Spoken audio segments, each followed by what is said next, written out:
खबरें हैं जो बिगाड़ती हैं शेयरों की चाल, खबरें ही करती हैं आपको मालामाल। खबरों के चलते कहां देखने को मिल रहा है एक्शन, क्या होना चाहिए आपका रिएक्शन, ये बताएंगे हम बाला मैम। खबर बताएंगे हम और निर्णय लेंगे आप, खरीदे बेचे या फिर बने रहें। तो एक एक करके तमाम शेयरों को स्क्रीन पर लेकर के आते हैं और देखते हैं वहां पर क्या गतिविधि। हिंदुस्तान जिंक क्या शानदार मोमेंटम बनता है और ये इस साल के उच्चतम स्तर 52 वीक हाई का लेवल जो है इसने टेस्ट किया है आज।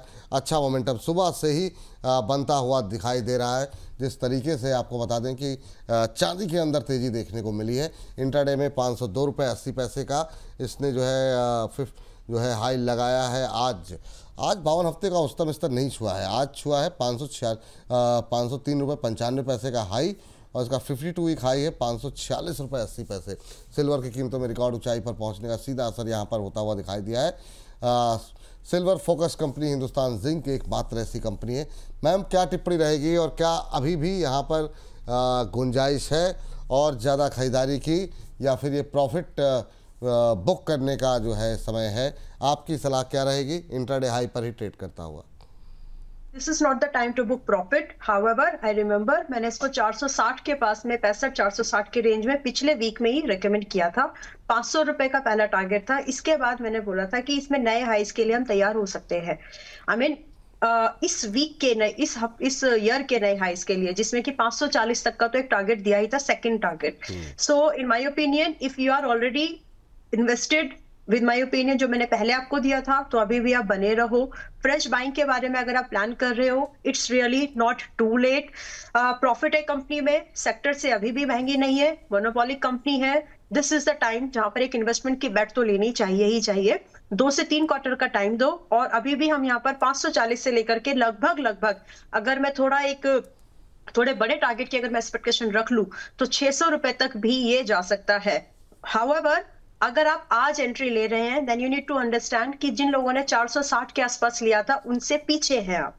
तो आप कोशिश करें कि 465 रुपए पर ही ज्यादा रिस्क ना लेते हुए अपने 465 पर अपने स्टॉप लॉस को लगा करके इसमें पोजीशंस अभी भी बनाई जा सकती हैं। नाउ 500 पर चल रहा है अभी, अगर थोड़ा बहुत 590 490 85 तक आता भी है तो वहां पर थोड़ा बहुत ऐड कर सकते हैं एवरेज प्राइस को मैनेज करने के लिए। ठीक मैम, मेटल में और कोई अपॉर्चुनिटी है क्या? जैसे हिंदुस्तान कॉपर वो भी तेज दिखाई दे रहा है, वेदांता क्या वहाँ पे मौके हैं?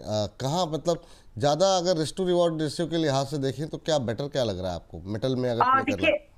हाँ जी, तो देखिए हिंद कॉपर भी शायद, मुझे एग्जैक्ट तो याद नहीं है, लेकिन रचित जी ने शायद उस समय इस पर नहीं, खैर नाम याद नहीं आ रहा है, लेकिन इस पर भी एक पॉजिटिव व्यू है। अब रिस्क रिवॉर्ड की अगर फेवरेबल कंडीशंस की बात करें तो दोनों ही आज की डेट में, ना तो आपका हिंद कॉपर महंगा है और ना ही आपका हिंदुस्तान जिंक महंगा है। तो मेरे हिसाब से हिंद कॉपर अगर हम देखें, हिंदुस्तान कॉपर की अगर हम बात करें तो लगभग 340 पर यह भी है, 375 तो ये भी जाने की तैयारी में है और इसके बाद नए हाइस की पॉसिबिलिटी इसमें भी है। सो ये गाड़ी मिस नहीं हुई है। यहाँ पर आपका जो रिस्क है 325 रुपए का रिस्क रख के आप यहाँ पर 1:3 तक के रिवॉर्ड को चेस कर सकते हैं। इनफैक्ट दोनों ही स्टॉक्स में ये पॉसिबिलिटीज है। मैं एक स्टॉक के ऊपर आपका ध्यान लाना चाहती हूँ जो कि थोड़ा सा अलग है और रिस्क रिवॉर्ड काफी बेटर बन सकता है। मैं यहाँ पर राजेश एक्सपोर्ट की बात करना चाहती हूँ। यस, क्योंकि ये एक ऐसी कंपनी है जो पिछले कुछ महीनों में, आई वाज ट्रैकिंग इट, काफी सारी मतलब काफी गिरी है। अब जैसे जैसे बुलियंस में डिमांड बढ़ेगी तो मुझे लगता है कि ये एक बॉटम बाइंग अपॉर्चुनिटी बन सकती है from the investing point of view, यानी बहुत ही फेवरेबल रिस्क रिवॉर्ड यहाँ पर बन सकता है। करंटली इट इज ट्रेडिंग, मेरे पोर्टफोलियो में नहीं है। आई वाज थिंकिंग ऑफ कि मैं इसको मेरे लिए रखूं, लेकिन आपने पूछा कि बेटर रिस्क रिवॉर्ड कहाँ बन सकता है, that's why I am sharing it now. Well, अभी 187 के पास में है। मुश्किल से 175 आया तो आया, नहीं तो नहीं आएगा, चांसेस कम है। तो 175 से 187 तक की ये जो रेंज है बहुत ही वैल्यू बाइंग लग रही है मुझे तो। और यहाँ से जो स्टॉप लॉस है ओनली 160 का है, जबकि जो टारगेट ही स्टार्ट होते हैं वो 220 से लेकर के अप टू 300 तक का टारगेट यहाँ पर डाउन द लाइन 6 मंथ तक मिल सकता है। सो छोटे समय में अगर हम एक बड़े रिवॉर्ड की पॉसिबिलिटीज को ढूंढ रहे हैं, सो राजेश एक्सपोर्ट्स में वर्क बेटर। चल, राजेश एक्सपोर्ट बेटर अपॉर्चुनिटी यहाँ पर देखने को मिल सकती है रिस्क रिवॉर्ड के लिहाज से। तो ये इन शेयरों पे हो गई बातचीत। अगली कंपनी जरा स्क्रीन को दिखा दीजिए और वहाँ पर देखते हैं क्या गतिविधि देखने को मिल रही है। वारी एनर्जीज रिन्यूएबल पावर प्रोजेक्ट से जुड़ी कंपनी से इनको एक बड़ा ऑर्डर मिलता हुआ दिखाई दिया है। हालांकि कोई खास गतिविधि शेयर में देखने को नहीं मिल रही है। 140 मेगावाट सोलर मॉड्यूल की सप्लाई का ये बड़ा ऑर्डर मिलता हुआ वारी एनर्जीज को दिखाई दिया है। काफ़ी पोजीशन है लोगों की, काफ़ी क्वेरीज रहती है मैम वारी को लेकर के। सप्लाई ऑर्डर FY26 से FY25-26 के दौरान जो है इनको ये कंप्लीट करना होगा। अभी आज ऑलमोस्ट फ्लैट ट्रेड करता हुआ, क्या संभावनाएं दिखाई दे रही हैं भविष्य में वारी एनर्जीज को लेकर के? मैम आप म्यूट हो गए, आ गए आवाज। ठीक ठीक ओके। वारी में थैंक्स। वारी में देखिए, अगर आप एक इन्वेस्टर हैं तो ही आप हाथ डालें, otherwise wait for a better price. Simply मैंने ये बात तब भी बोली थी, फिर से बोल रही हूँ। 2700 से 2850 की जो रेंज है वो ज्यादा बेटर रेंज है, and it is very very likely कि इस 2700 से 2850 की रेंज में एक बार कुछ हफ्तों के अंदर में आ सकता है। सो थोड़ा सा वेट करो ताकि अच्छा रेट मिल जाए आपको। और जो भी लोग हैं, अगर आप चाहें तो वहां पर थोड़ा बहुत एवरेज भी कर सकते हैं अगर फंड्स अलाउ करते हैं तो। In the both the cases जो मेरी नजर में स्टॉप लॉस है वो 2600 का है, और जो टारगेट है, रीबाउंड को टाइम लगेगा विपुल जी, ये इतना जल्दी नहीं भागेगा क्योंकि न्यूज ड्रिवन है।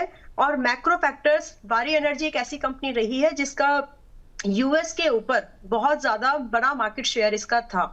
तो पिछले साल का जो न्यूज इंपैक्ट आया था वो अभी तक उसका ओवरकम हुआ ही नहीं है, उसको अभी वैनिश नहीं हुआ वो। तो जब तक लोअर लेवल पर आप बाय करें तो ज्यादा बेटर है।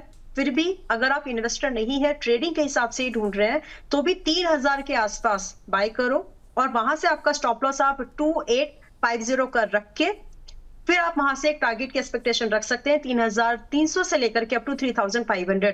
तो कहने का मतलब ये है, ये जो करंट प्राइस है ना तो ट्रेडिंग के लिए और ना ही इन्वेस्टिंग के लिए बेटर है, वेट करना चाहिए। वेट करना चाहिए, ये राय निकल करके आई है। अगली कंपनी लेकर के आते हैं, PSU कंपनी। जी हाँ, NCC काफ़ी क्वेरीज रहती है। कंपनी को 530 करोड़ रुपए के 3 एडिशनल ऑर्डर मिलते हुए यहाँ पर दिखाई दिए हैं। 0.25% के आसपास की मजबूती, 171.50 का लेवल देखने को मिल रहा है। बिल्डिंग डिवीजन में करीब 321.18 करोड़ का ऑर्डर मिलता हुआ यहाँ पर दिखाई दिया है NCC को। और वहीं वाटर डिवीज़न की बात करें तो वहाँ पर 130 करोड़ रुपए का ऑर्डर मिला है। तो अलग अलग डिवीज़न में जो है यहाँ पर बड़े ऑर्डर्स NCC को मिलते हुए दिखाई दिए हैं। ट्रांसपोर्टेशन डिवीज़न जो इनका है उसमें 80 करोड़ रुपए का ऑर्डर मिलता हुआ दिखाई दिया है। और इन्हीं बड़े ऑर्डर की वजह से आज जो है 0.25% के आसपास की मजबूती देखने को मिल रही है। मैम क्या संभावनाएं हैं? मतलब काफ़ी लोगों के पोर्टफोलियो में है, सब लॉसेस में है, हायर लेवल से काफ़ी टूटा है। बीते एक महीने में 20% करेक्ट हुआ है। जिनके पास हायर लेवल पे है, क्या उन्हें एवरेज करनी चाहिए? और जिनके पास नहीं है उनको हाथ भी लगाना चाहिए कि नहीं? Okay, first of all Vipul ji, disclosure, आज सुबह ही एनसीसी में 172 170 इस रेंज को एज अ बाइंग रेंज मैंने अपने प्राइम मेंबर्स को रेकमेंड किया है for the swing trading purpose. मतलब शॉर्ट टर्म का ट्रेड यहाँ पर देख रहे हैं हम लोग 1 से 2-3 महीने के हिसाब से। सो इन माय ओपिनियन, अगर आप एक बॉटम बाइंग में बिलीव रखते हैं, थोड़ा बहुत एड ऑन कर लेना चाहिए। फ्रेश बाइंग करना है, डेफिनेटली यहाँ पर एक बार अटेम्प्ट तो करना बनता है क्योंकि रिस्क जो है वो छोटा है। 150 के स्टॉप लॉस पर 200 रुपए का टारगेट, तो यानी 20 रुपए के रिस्क पर कम से कम 30 रुपए का टारगेट एक्सक्यूज मी, हम यहाँ पर आराम से देख सकते हैं। इसके बाद के टारगेट्स के लिए हम इसको ट्रेल कर सकते हैं। सो एक बार अटेम्प्ट करना बनता है क्योंकि प्राइस वाइज, टेक्निकल चार्ट पर, मल्टीपल्स के हिसाब से, और कंपनी के अगर आप फाइनेंशियल्स को देखें तो फाइनेंशियल्स में क्योंकि प्रॉफिट नहीं है क्यू ऑन का बेसिस पर, ईयर ऑन ईयर बेसिस पर, तो उसके हिसाब से इसकी जो प्राइस है वो ऑलरेडी एडजस्टेड है। तो मुझे लगता है कि अगर आप एक इन्वेस्टर थोड़ा चांस ले सकते हैं तो यहाँ पर एक बार बेट कर सकते हैं छोटे रिस्क के साथ में। चलिए ठीक है, तो ये अपने प्राइम मेंबर्स को भी मैम ने रिकमेंड किया है यहाँ पर स्विंग ट्रेड के लिए, ये मैम की तरफ से डिस्क्लोजर है। चलिए अगली कंपनी जरा स्क्रीन पर लेकर के आ जाइए। एक और PSU कंपनी जो है वो है NTPC। कंपनी को 530 करोड़ रुपए के 3 नए ऑर्डर मिलते हुए दिखाई दिए हैं। ये भी शेयर जो है काफ़ी क्वेरीज आज रही। ये मुझे लगता है रिपीट हो गया, सॉरी, ये जो है NCC की खबर ही जो है वो रिपीट हो रही है, वाटर डिवीज़न वाली, इसको हटा दीजिए। मैं NTPC वैसे ही डिस्कस कर लेता हूँ क्योंकि खबर जो है वो कॉपी पेस्ट एक ही हो गई है। लेकिन मैम NTPC में करें क्या, तो करें क्या? क्योंकि बहुत लोगों के सवाल हैं, हायर लेवल पे लोग फंसे हुए हैं, क्या करना चाहिए? आधे % के आसपास की जो है मजबूती यहाँ पर देखने को मिल रही है आज। लेकिन जो लोग हायर लेवल पे हैं उनके लिए क्या सलाह रहेगी? देखिए हायर लेवल पर जो है वो फिलहाल एवरेज मत करिए, क्योंकि यहाँ से कंफर्मेशन ऐसी नहीं है कि ये रिबाउंड हो जाएगा। इनफैक्ट अगर आप फ्रेश बाइंग के बारे में सोच रहे हैं, देन आई वुड सजेस्ट कि आप यहाँ पर स्टॉप लॉस जो है बहुत छोटा सा रखो। 317 रुपए का एक स्टॉप लॉस रख के ही इसमें कोई भी फ्रेश लॉन्ग पोजीशंस बनानी है। एवरेज करने के लिए मेरे हिसाब से जो नया भाव अगर 300 रुपए का आता है तो ही एवरेज करें, अदरवाइज जैसी पोजीशन है उसको एज इट इज रख सकते हैं अनदर 6 मंथ, यानी 2 क्वार्टर का वेट और कर लीजिए। अगर इस 2 क्वार्टर में ये परफॉर्म करता है तो बहुत बढ़िया, अदरवाइज आप अपनी पोजीशंस को रोलिंग कर सकते हैं, यानी स्विच कर सकते हैं। नाउ 6 महीने के अंदर के व्यू से जो इसमें एक टारगेट आता हुआ दिखता है वो 345 रुपए का है, और फिर इसके बाद 370 रुपए का। सो इन अदर वर्ड सिंपली 6 महीने में अगर ये टारगेट्स आए तो बढ़िया, अदरवाइज आप कुछ दूसरे स्क्रिप्ट्स को ढूंढ सकते हैं। चलिए, और इस बीच आपके सामने ये एनटीपीसी की खबर, वो आप लोग करेक्ट खबर जो थी वो आपके सामने हमने पढ़ा भी दिया आप लोगों को, तो उम्मीद करते हैं आप लोगों को खबर की भी जानकारी हो गई होगी। चलिए, एक और कंपनी जो है रिन्यूएबल एनर्जी से जुड़ी हुई SW सोलार, यहाँ पर अदानी ग्रीन एनर्जी से बड़े ऑर्डर मिले हैं इनको, और ये 1381 करोड़ का EPC ऑर्डर है। गुजरात के खवड़ा एनर्जी पार्क में 3 सोलर पावर प्रोजेक्ट के लगाने के लिए कंपनी को ये बड़ा ऑर्डर मिलता हुआ दिखाई दिया है, और ऑर्डर में बैलेंस ऑफ सिस्टम पैक है, जो उपकरणों की सप्लाई, ऑन साइट सर्विसेज, ये तमाम चीज़ें जो है वो शामिल हैं। 5 साल का स्ट्रेटेजिक पार्टनरशिप फ्रेमवर्क अग्रीमेंट भी यहाँ पर साइन किया गया है। अभी करीब 1.5% के आसपास की मजबूती देखने को मिल रही है। और मैम, ये रिन्यूएबल एनर्जी को लेके बहुत लोग पॉजिटिव हैं, पूरा पावर सेक्टर ही परफॉर्म नहीं कर रहा है, लेकिन क्या SW सोलार में फ्रेश एंट्री की कोई गुंजाइश है? ये भी एक ऐसा सेक्टर का एक ऐसा शेयर है जिसमें काफ़ी लोगों का इंटरेस्ट है, काफ़ी लोगों के सवाल हमारे पास रहते हैं। यस, और अगर हम एक कंपैरिजन देखें, देखिए एनर्जी में बहुत सारे स्टॉक्स हैं। अभी जैसे वारी के लिए मेरे मुंह से मना ही निकला था कि वारी एनर्जी अभी खरीदना है, लेकिन SW सोलार प्राइस वाइज आप देखें, इसकी फिलहाल की जो प्राइस पोजीशनिंग है, इसकी जो फिलहाल के लिए जो इसके डिपेंडेंसी अगर मैं बात करूं तो ऑर्डर बुक इसकी ठीक ठाक है, और इस नजरिए से अगर हम इसको देख रहे हैं तो हम इसमें एक बार बेट जरूर ले सकते हैं, क्योंकि कई बार न्यूज फ्लो अगर ऐसे समय पर आ रहा है जहां पर प्राइस आपका ऑलरेडी बहुत लोअर लेवल्स पर है, जहां से गिरने की जो पॉसिबिलिटीज या फिर परसेंटेज वाइज प्रोबेबिलिटी अगर लिमिटेड है तो वहां पर जरूर एक बार सोचना चाहिए। सिमिलरली इसी बेस पर SW सोलार जो आज 230-29 के पास में है, हद से हद अगर ये और गिर भी सकता है यहाँ से, तो मुझे यहाँ से 220 रुपए से नीचे का भाव फिलहाल नहीं लग रहा है। सो इन दैट वे हम 200 रुपए का एक स्टॉप लॉस रखेंगे to be on safer side, and यहाँ से आराम से 275 का एक फर्स्ट टारगेट, करंट प्राइस पर अगर एंट्री बना रहे हैं तो 275 का एक फर्स्ट टारगेट हम यहाँ पर एक्सपेक्ट कर सकते हैं। इसके बाद ट्रेलिंग करेंगे तो ज्यादा अच्छा रहेगा। सो 3 क्वार्टर्स का नजरिया रखिए, और यहाँ पर एक बार व्यू जरूर बना सकते हैं लिमिटेड एक्सपोजर पर, क्योंकि रिस्क रिवॉर्ड परसेंटेज वाइज अच्छा है। अच्छा है, बहुत अच्छी बात है। अब मैम आ जाते हैं जरा एक बहुत लोगों का रिटेलर्स के फेवरेट शेयर के बारे में, जहाँ पे ग्राहकों की संख्या तो लगातार घट रही है, शेयर में जो है लेकिन लोगों का इंटरेस्ट बढ़ रहा है। अक्टूबर में वोडा आइडिया ने करीब 20.83 लाख सब्सक्राइबर जो है वो खोए हैं, और सितंबर में 7.44 लाख सब्सक्राइबर जो खोए थे, और उससे 2 गुना जो है खोए हैं। रिलायंस जियो की बात करें तो इन्होंने जो है 20 लाख नए सब्सक्राइबर जोड़े हैं, यानी जितने वोडा के घटे हैं उतने बढ़े हैं जियो के। भारतीय एयरटेल ने करीब 12-12.5 लाख सब्सक्राइबर ऐड किए हैं। तो वोडा को छोड़ करके सबके मुकाबले सब लोग जोड़ ही रहे हैं, वोडा में जो है वो गिर रहे हैं। सितंबर के मुकाबले 3 गुना ज़्यादा सब्सक्राइबर जोड़े हैं एयरटेल ने, तो ये एयरटेल के नंबर हैं, और वोडा ने 20.83 लाख सब्सक्राइबर खोए हैं।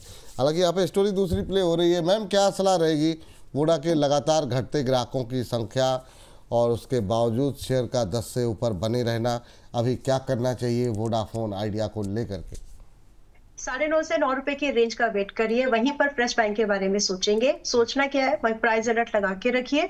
9.5 से 9 रुपए की रेंज में खरीदा एक बार जरूर जा सकता है। 7 रुपए 70 पैसे का मैंने पहले से एक स्टॉप लॉस दिखा समझ के रखा है, और फिर हम लोग 11, 12, 14 रुपीज के टारगेट को वापस से रीचेस कर सकते हैं।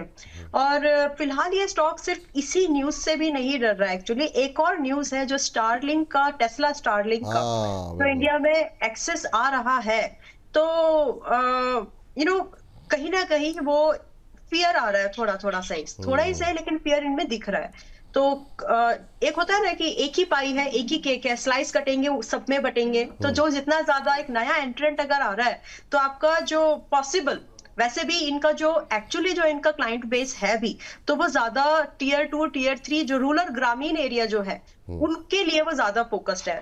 तो थोड़ा सा फियर फैक्टर यहाँ पर जरूर दिख रहा है। उसी फियर फैक्टर की वजह से 9 से 9.5 रुपए की रेंज में जब भी आ जाए, आज कल परसों वेनेवर, वहां पर एक बार बाइंग लिया जा सकता है। हालांकि एक चीज मैं जरूर यहाँ पर बोलना चाहती हूँ, इंडस्ट्री में नए और बड़े एंट्रेंट आने की वजह से इंडस्ट्री में बड़े बदलाव होंगे। तो आपको इसको अगर एनकैश करना है तो उसी के साथ जाओ, उसी कंपनी के साथ जाओ जिसको आप इन्वेस्टमेंट का नाता जिसके साथ बना सकते हो।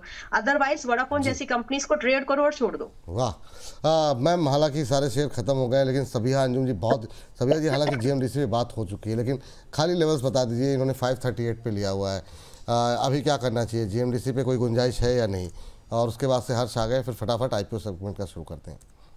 देखिए, अगर 538 पे लिया है तो आप बुरा मत मानिए, लेकिन आज एक प्रॉफिट बुकिंग कर लीजिए। री एंट्री दोबारा करिएगा लगभग 525 के आसपास सेम अमाउंट से, ताकि आपका प्रॉफिट सिक्योर हो जाए। स्टॉप लॉस रख लीजिएगा उसके बाद में 495 का, एंड री टारगेट को आपको जो चेस करना है वापस से 575 से लेकर के अप टू 600 तक आप इसको चेस कर सकते हैं। बट अभी प्रॉफिट बुकिंग, अभी प्रॉफिट बुकिंग के लिए 10 रुपये बन रहे हैं, बाद में फिर देखा जाएगा मैम, है ना सबिहा जी। चलिए इसी के साथ इस सेगमेंट को करते हैं यहीं पर हम समाप्त।